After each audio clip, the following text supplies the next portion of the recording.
derivatives, we are discussing maxima and minima.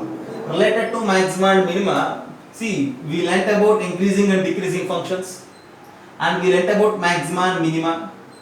Maxima and minima, local maxima, local minima, as well global maxima, global minima. Okay, and we learnt in last two classes about first derivative test and second derivative test to find local maxima and local minima.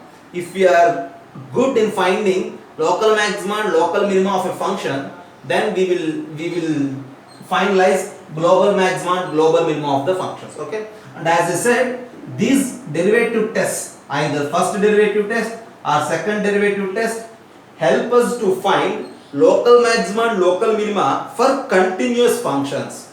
To find that maxima and minima for discontinuous functions, we have a separate method and techniques, and I will discuss in the further classes. Now, in this class I am going to give you idea about nth derivative test. See, nth derivative test. To find local maxima and local minima of a continuous function, in most of the cases we use second derivative test. In most of the cases, in 99% of the for 99% of the problems, we just use second derivative test. But sometimes second derivative test fails. But for some problems, second derivative test creates some difficultiness. To avoid the difficulty or to solve problem in an easy manner, either we may go with first derivative test or we may go with nth derivative test. Okay, usually we don't start a problem with first derivative test. We will try to solve the problem by using second derivative test only, because second derivative test is an easy way to find local maxima and local minima. If it fails to solve, then use either first derivative test or nth derivative test. So now, what is this nth derivative test and how this nth derivative test works to find local maxima and local minima of a continuous function?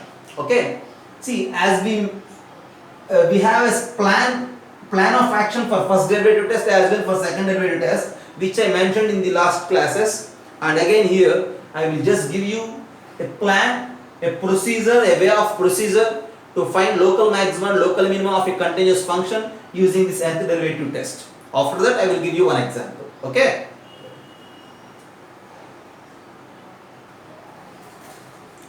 Okay, so this is the procedure or plan of action to find local maxima and local minima for a function y is equals to f of x and which is a continuous function. Okay, see, the first step is finding turning points or maxima minima points, just as we did in first derivative test and second derivative test. Okay, so to find that maxima minima points, we need to do f dash of x is equals to 0. If f dash of x is equals to 0, we will get some x values and we call these points as maxima minima points, okay, or turning points or critical points. We have many other names. Okay, right. After finding those maxima minima points, our task is to decide which point is corresponding to maxima and which point is corresponding to minima.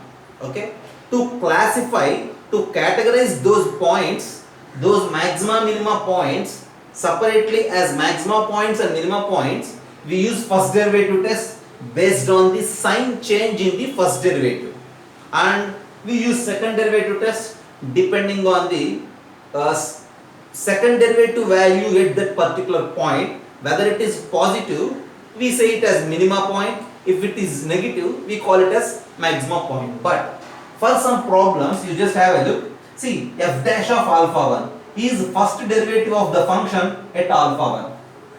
F double dash of alpha 1, second derivative of the function at alpha 1. See, first derivative of the function at alpha 1 is 0, second derivative is 0, third derivative is 0, fourth derivative is 0. Like that, if you continue, see, this is n minus 1th derivative, up to n minus 1 derivative it is 0, but nth derivative, see, but for nth derivative at alpha 1 is not 0. See, fn of alpha 1 is simply nothing but what? Nth derivative. Nth derivative of f of x at alpha 1, and this is non-zero. So nth derivative of the function at alpha 1 if it is non-zero, non-zero means either it is positive or negative. So again we have two possibilities, nth derivative is greater than 0 or nth derivative is less than 0. If nth derivative is greater than 0, then that alpha 1 is corresponding to minima point if n is even.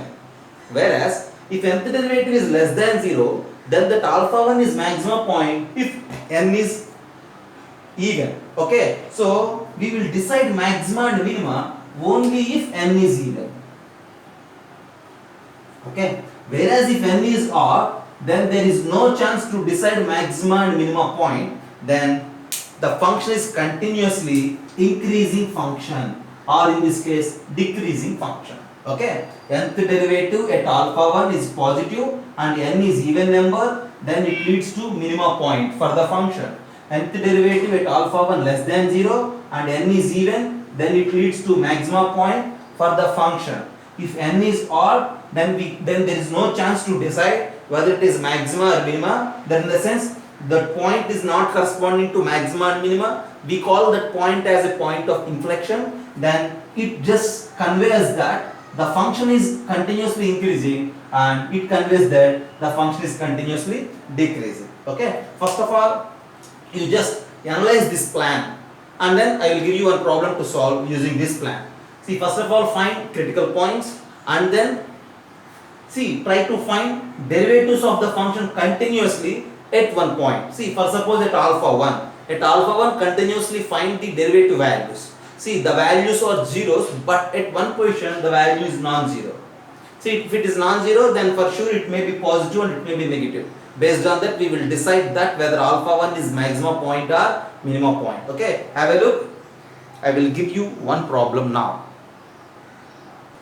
So look at the board. I have a simple problem to find local maxima or local minima for the function f of x is equals to x minus 1 to the power 4. This is the function. Okay, then I need to find out local maxima or local minima.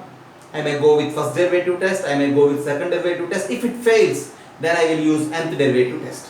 See, f of x is this x minus 1 to the power 4. First of all, you just calculate f dash of x. See, f dash of x is the derivative of this function, which is 4 into x minus 1 cube, right? Okay.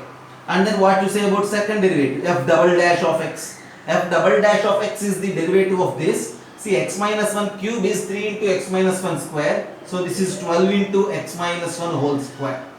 First of all, I am trying to solve, I am trying to find these points using second derivative test. For that what I have to do? For that I need to find critical points or maximum minimum points. For maximum minimum points, f dash of x is equals to 0. If f dash of x is equals to 0 means this 4 into x minus 1 cube is 0 and clearly the value of x is 1. See, since clearly the value of x is 1, at x is equals to 1, what you say about second derivative? F double dash of 1 is again 0, right?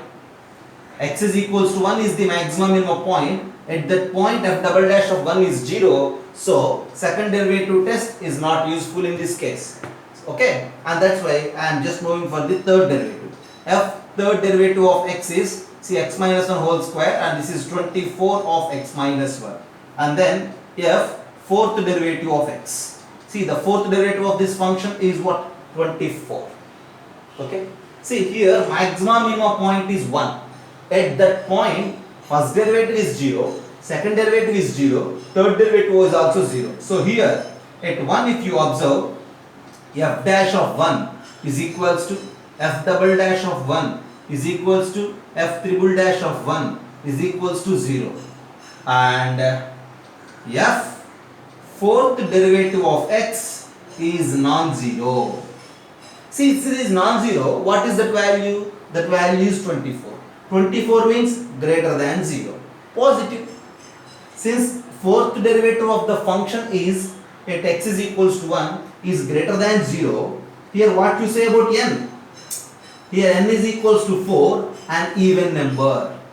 So nth derivative is greater than 0 and n is an even number, which corresponds to what? Minima point. Therefore x is equals to 1 is local minima point of given function f of x, and since it has only one critical point, so we have only one point corresponds to maxima or minima, and as per the problem that point is corresponds to local minima, and so this problem has no local maxima point. Okay, just have a look. I just applied the process of nth derivative test to solve this problem.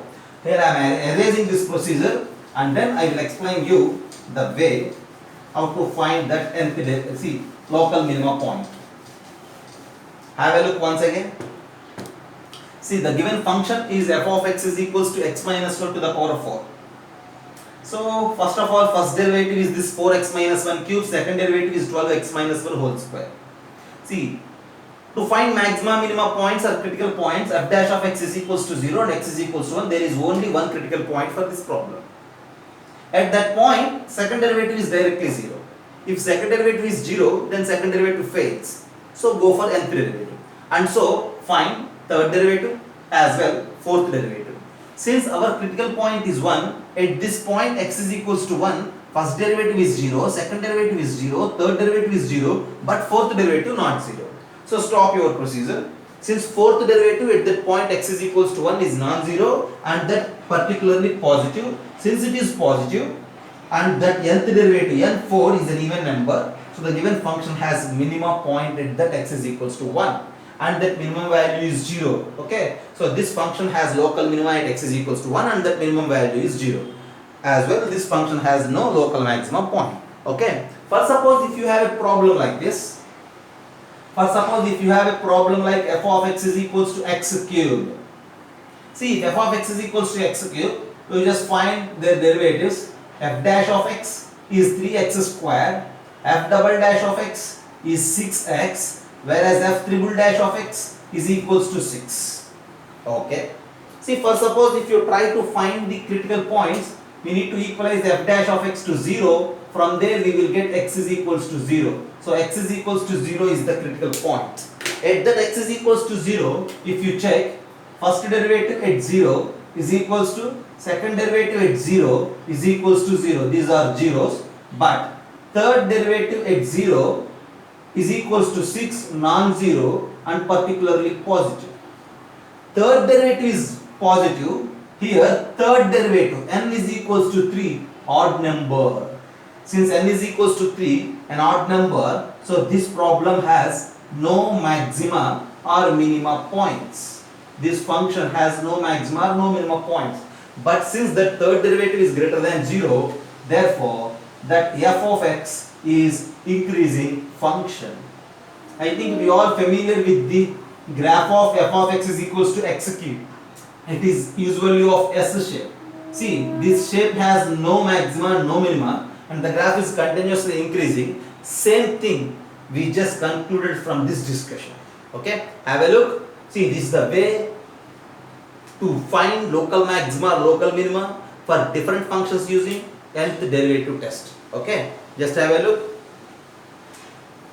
Just to understand the concept behind this nth derivative test, I mentioned you only two simple problems. Okay, in further classes we are going to solve some different problems using this nth derivative test.